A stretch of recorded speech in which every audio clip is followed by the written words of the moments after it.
In this short video, I'm gonna be walking through how to disable live voicemail on iPhone during calls.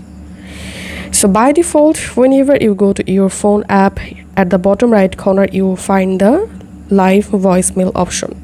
Here you will find all of your incoming live voicemails. Now to disable live voicemail, go to your iPhone setting, scroll down all the way to the bottom and tap on apps, and here scroll down and open phone. Once you are in phone settings, here tap on live voicemail and just disable this live voicemail option from here, and that's it. This is how we can disable live voicemail on iPhone. If this video helped you out, please leave a like and leave a comment down below. Thank you for watching.